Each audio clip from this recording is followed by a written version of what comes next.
Bueno, cedemos la palabra a Idoia Filoy, que nos va a hablar sobre el tesoro de un hallazgo cultural conceptualizado en Iruña Velella. Idoia Filoy, como todos sabéis, trabajaba en el equipo de Lurmen, es la directora y una de las responsables de estos hallazgos.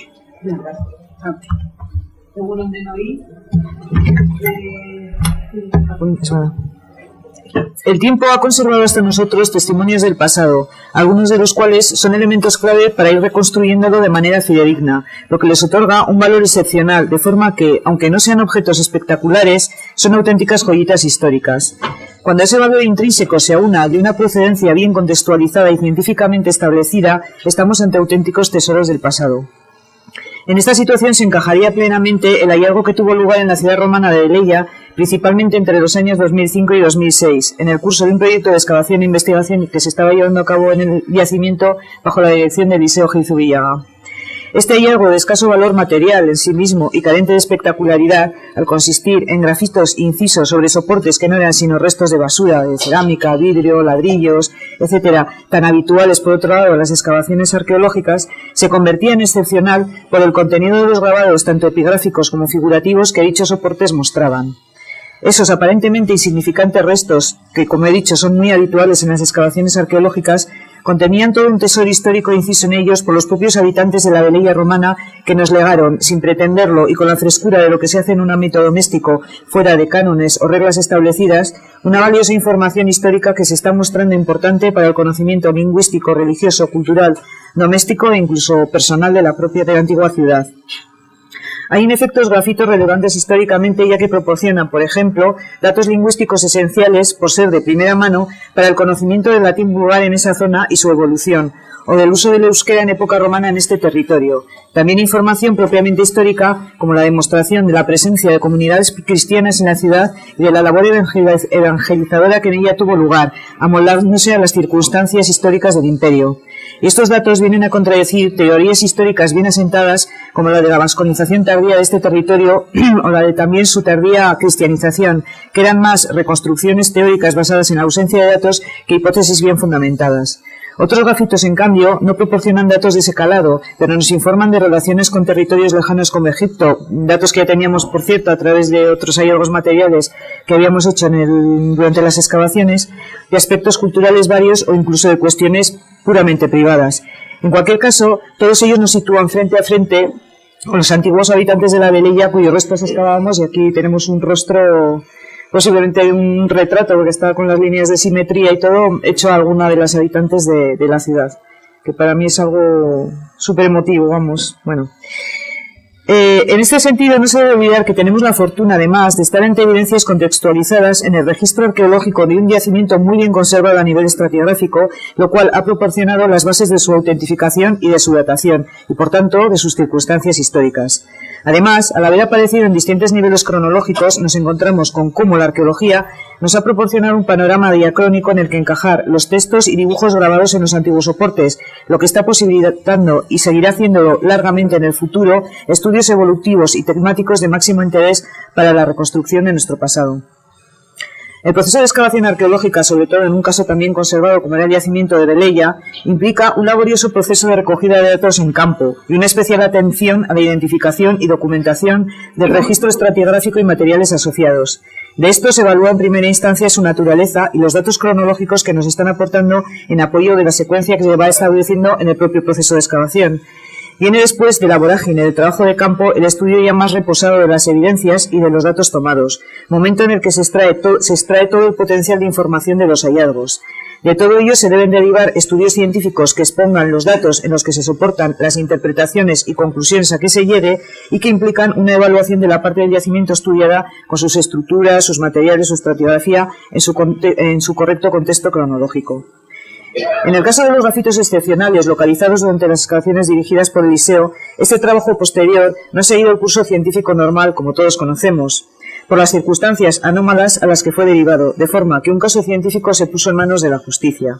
Aún así, se fue haciendo un análisis de estas evidencias en asociación a los contextos estratigráficos en los que fueron localizadas, lo cual fue organizado y hecho público en lo que todos conocemos como la Ostracabase.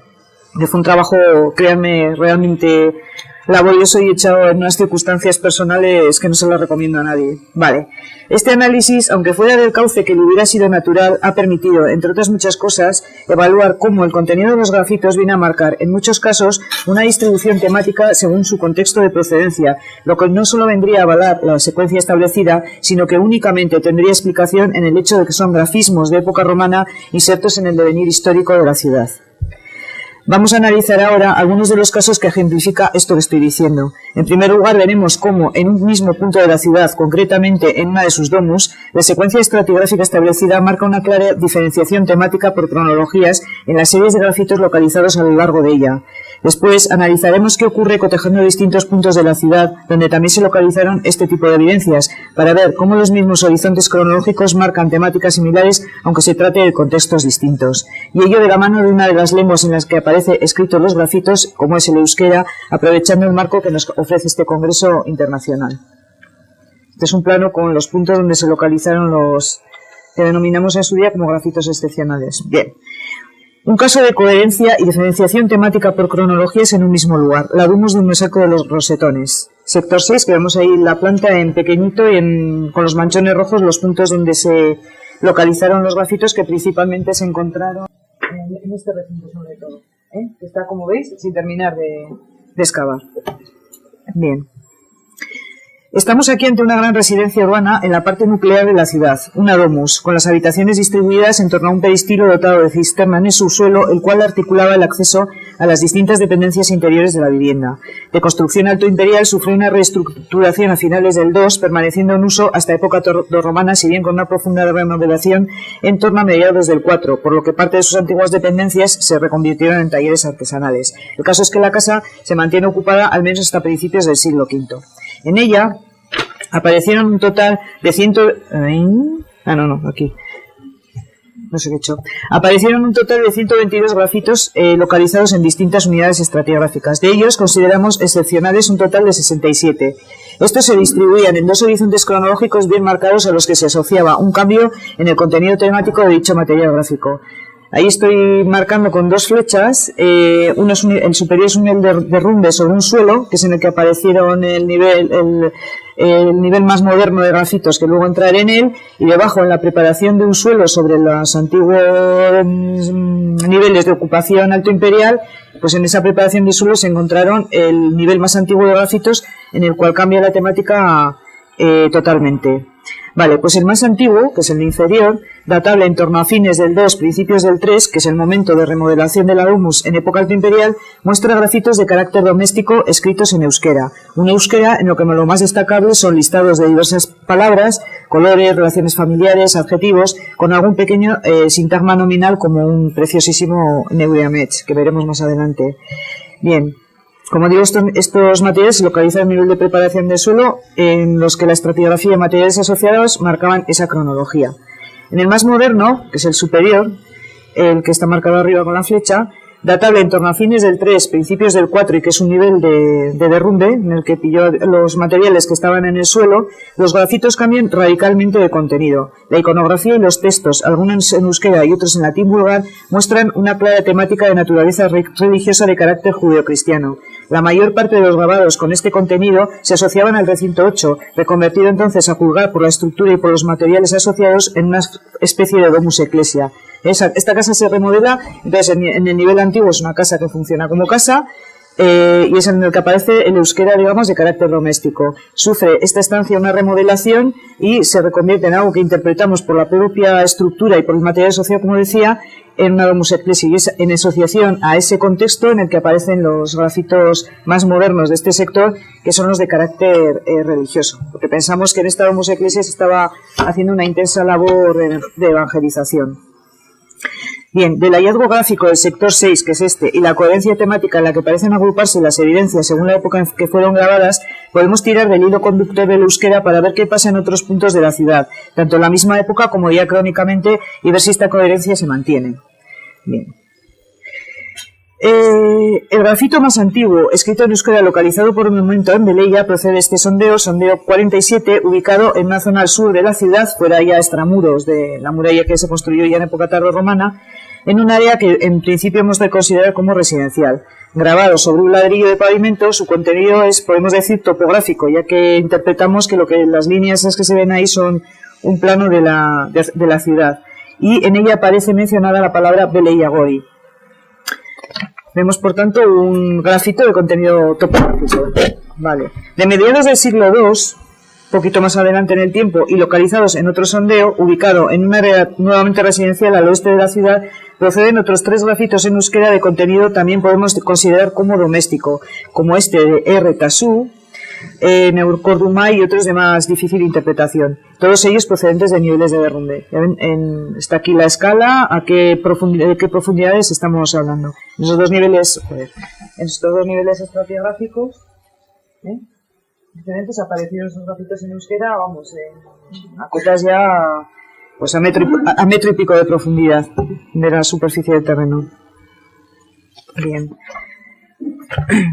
Siguiendo este camino cronológico, nos encontraríamos ahora, a fines del siglo II, principios del III, con el horizonte más antiguo del interesante conjunto de grafitos del sector 6 escritos en euskera, del que hemos hablado antes, de contenido también doméstico, con textos como el que os decía antes del Neureamets, que es este de aquí, solo se ve el trasluz, es un grafito en vidrio que súper difícil de ver si no es así, jugando con la luz. Marcus Lagún, o listados de palabras como ata, ama, neva, reba, que es este que tenemos aquí, la ficha, precioso. Sebasaba mona, hilaro lurasúa, beta suriaros, colores, eure, es decir, este tipo de grafitos que son de contenido doméstico, por catalogarlos de alguna manera, aparecen en este nivel antiguo, como antes he dicho. Bien. A esta misma cronología, o sea, coetáneos con esto, he ido para adelante, sí. Se adscribiría otro de los grupos importantes de grafitos en euskera, localizados en el sondeo 32, ubicado en una zona al oeste de la ciudad, en un área meramente residencial y fuera del centro público, que es conocida por los antiguos velellenses, si interpretamos bien el contenido de algunos de los grafitos, como Velella Gori. Esto está, a ver, en esta zona de aquí, el 32. Entonces pensamos que esta zona de aquí es la que en los grafitos se menciona como Velella Gori, y es donde se localizó este importantísimo conjunto de grafitos en euskera. Bien. Bien. Así, dentro de un ámbito doméstico se localizó el conjunto de grafitos en euskera más cuantioso y el más rico a nivel lingüístico por contener textos propiamente dichos. Aparecieron un total de 44 grafitos distribuidos en distintas URs de este sondeo, si bien consideramos excepcionales 22. Todos ellos se localizaron en un estado de abandono de un suelo de ocupación y en otro de preparación de un nuevo suelo sobre él, formados con una separación temporal muy pequeña. En este marco, y dejando al margen los grafitos figurativos, encontramos una serie de textos en euskera que son los que queremos destacar ahora. Son textos que nos transmiten una información que en este caso podríamos calificar como de privada. Esto es, tenemos un euskera utilizado en un contexto aparentemente doméstico para plasmar datos privados que se nos antojan tremendamente emotivos, máxime cuando algunos de ellos están escritos por niños que nos hablan como si fueran retazos de un diario de diversas cuestiones personales, que van desde informaciones muy pequeñas, como el que nos dice vivo en Velella Gori, al que nos dice tengo 12 años, tengo 3 hermanos, yo Cecilius, posiblemente, o Cecilia, a textos más largos en los que se utilizan incluso las dos claves del soporte, como aquel que nos dice soy Laike, tengo 11 años, vivo en Velella Gori, que no es como Velella Nova, pero es muy bonita, mi padre, o muy elegante. Mi padre recoge peces. Precioso, ¿verdad? En general, se trata de mensajes asépticos, aunque hay alguno luctuoso como aquel que nos dice mi padre muerto por la noche, mi madre, y se corta. Bien. Pero entonces, dentro de este conjunto epigráfico en euskera que nos proporciona textos interesantes para su estudio lingüístico, pero que al ser de carácter meramente privado no presentarían en principio mayores connotaciones históricas, tenemos, sin embargo, dos grafitos que, sin abandonar el marco de esta privacidad, pensamos que nos transmiten una información diferente, más trascendente y que adquiriría cierto calado histórico si la interpretación que proponemos para ellos como de temática religiosa cristiana es correcta. En ellos se representan sendos crucificados que podemos ver aquí, acompañados de los textos Neureama, Roman, Ilta, Cistiana y Neureata. Vemos que contienen mensajes en euskera aparentemente privados, no tendríamos por qué interpretarlos de otra manera, hablando de una madre y de un padre, cada uno acompañado de la figura de un crucificado, que como sabemos es un tipo de castigo aplicado en el Imperio Romano y cuya presencia no tendría por qué transmitir un mensaje más allá del aparente. Se trata de grafitos con una información luctuosa, ya solo por las figuras crucificadas que nos hablan de muerte. Esto se confirma expresamente en el texto del primer grafito, que nos dice mi madre muerta en Roma, cristiana. Pero la diferencia importante es que pensamos que son grafitos que trascienden el mensaje privado y nos aportan el dato de la existencia de cristianos en la velilla de fines del 2, principios del 3. Así, en el primer texto se pone expresamente lo que creemos que es una errata de la palabra cristiana, de manera que nos permite interpretar este grafito desde otra perspectiva, así como la figura crucificada que vemos boca abajo. El segundo texto nos dice, mi padre, y está acompañado de un crucificado boca arriba, pero este, y es lo importante, aparece destacado con lo que consideramos que en los grafitos veleyenses son signos de santidad, que son estos tres, que aparecen sistemáticamente en los grafitos de Velilla, enmarcando o bien figuras o bien nombres de naturaleza religiosa, pero de importancia, es decir, aparecen así enmarcados el Padre, el Hijo, Jesús, ese tipo de palabras, ¿no? Entonces, estos signos de santidad pensamos que han de interpretarse también en un sentido cristiano. Entonces, se podría estar refiriendo en este caso al Padre, a Dios o incluso a Jesús, oculto bajo una referencia aparentemente familiar, pero trascendiéndola mediante un código, los signos de santidad, quizás solo entendible para iniciados. Creemos así que estos grafitos son vinculables a una temática cristiana, sea de forma expresa o velada, y ello en una época en la que los cristianos sufrían periodos de persecución en el imperio. Por ello, por ejemplo, a fines del 2, principios del 3, se datan la cuarta y quinta persecuciones de Marco Aurelio y Septimio Severo. Bien.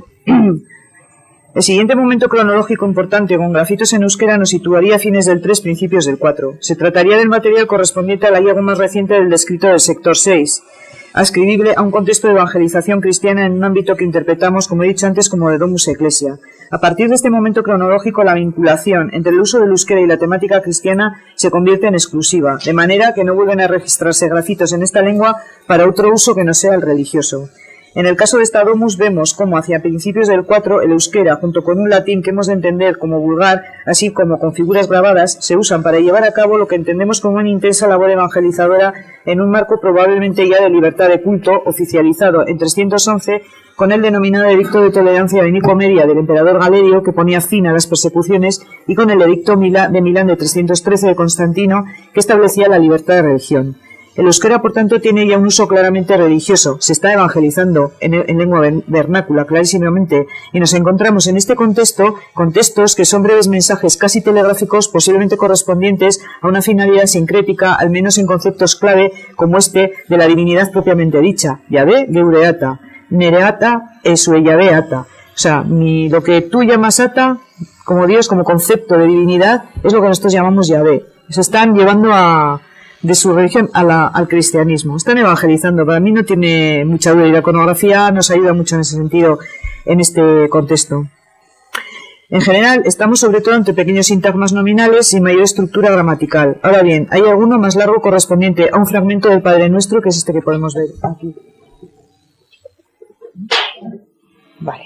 Y que muchos ya conocéis. A destacar que tanto la palabra llave como la palabra ata aparecen marcadas, como he dicho antes, con los signos de santidad en forma de 3 rayitas convergentes a cada lado de la palabra. Bien. Después de esta eclosión epigráfica en euskera de fines del 2 a principios del 4, no volvemos a encontrarnos con otros textos en esta lengua hasta el siglo V, y ya de forma aislada. Concretamente en el sondeo 105, ubicado al sur de la ciudad, en un área que en aquel momento estaba funcionando como necrópolis. Efectivamente, en un plato colocado sobre los restos de un enterramiento a modo de depósito funerario, se veía grabado Ian, posiblemente Ian Suta. Leyenda, a mi juicio, declara un mensaje religioso. No he puesto toda la secuencia de excavación, pero lo podéis encontrar en la página de Sosiruña de Lilla. Esto es lo que encontramos al principio, un plato boca arriba, y al excavarlo, aquí está la huella del plato, apareció lo que quedaba del muerto, que era justo de las rodillas para abajo. Sí, o sea, solo quedaba eso. El resto, esto estaba, por eso la gravedad de la actuación de Núñez, porque esto, por ejemplo, el resto se lo había levantado la labranza. Esto sí que parecía a 35 centímetros de profundidad, pero ni todo quedaban restos aquí. Esto hubiera volado, bueno, si es que no han volado más, como esto. Vale. El caso importante ahora es que aquí tenemos el plato, que vamos, estaba con unas concreciones terribles, estaba boca arriba, el grafito está, a ver, no lo he puesto en concreto, pero es uno de estos fragmentos, ¿eh? Entonces, al limpiarlo con las concreciones terribles aquí, pues apareció la leyenda en euskera. Un plato que no se perdió de vista en ningún momento y me dirán cómo alguien pudo hacer el grafito, porque milagros a Lourdes, vale. Época tardorromana. Bueno, he puesto interrogaciones esta adscripción cronológica, porque este grafito, que tiene un interesantísimo texto en euskera, nada menos que el Padre Nuestro, y que fue localizado en el sondeo 120, ubicado en una zona al norte de la ciudad, resulta que la estratigrafía no nos proporcionaba una datación para él, puesto que estaba integrada en una estratigrafía de formación geológica, en unos niveles de deposición aluvial, en el que este material había sido aportado por arrastre. Entonces no era una estratigrafía arqueológica, con lo cual no tenemos ese elemento de datación. Estaba, por tanto, en una posición secundaria. No obstante, por la zona en que apareció en relación a la ciudad y por el tipo de material, pensamos que podría escribirse época tardorromana, siempre teniendo presente que la estratigrafía no nos proporciona esa base de datación. Bien, conclusión. Vemos, por tanto, como, independientemente de los aspectos lingüísticos que puedan estudiarse en el euskera de los grafitos y su evolución diacrónica, podemos concluir cómo los antiguos beleyenses plasmaron por escrito en esta lengua conceptos que, hasta principios del siglo III, no tuvieron sino un carácter doméstico y privado, salvo dos discretas piezas que muestran un probable trasfondo cristiano, opacado quizás por aún no creyente o no iniciado. Estaríamos aquí en una época en la que los cristianos son perseguidos cíclicamente y a periodos de tranquilidad siguen otros más peligrosos. Quizás ello se confirmaría en el voluminoso conjunto de grafitos localizados en el recinto 59 de la Domus de Pompeya Valentina o sector 5, que no hemos incluido aquí por no contener textos en euskera y por las limitaciones del formato, en el cual a evidencias claramente cristianas como un calvario o textos testamentarios se suman otras que pensamos que estarían en esta misma clave pero ocultas tras una apariencia banal, como por ejemplo todos los que contienen la mención a la palabra Víctor, o incluso yo siempre me he atrevido a decir que la mención a Nefertiti puede estar en esta misma clave. Sin embargo, al finalizar la época de las persecuciones, esto es, a partir de principios del 4, el euskera escrito pasa a tener un claro carácter exclusivamente religioso del que ya no se desvinculará hasta los últimos testimonios recogidos en la ciudad. Y es que posiblemente sea el cristianismo el hilo temático que en nuestra opinión subyace a la explosión gráfica que se evidencia en Iruña a partir de fines del II y que podemos rastrear hasta el siglo V, y que adquiere su máxima expresión evangelizadora a principios del IV en la Domus Ecclesiae, donde, además del uso del euskera para transmitir conceptos religiosos, se utiliza el latín vulgar y la iconografía religiosa, con lo que parece evidente que la finalidad era que el mensaje religioso cristiano se transmitiera con eficacia. Ya.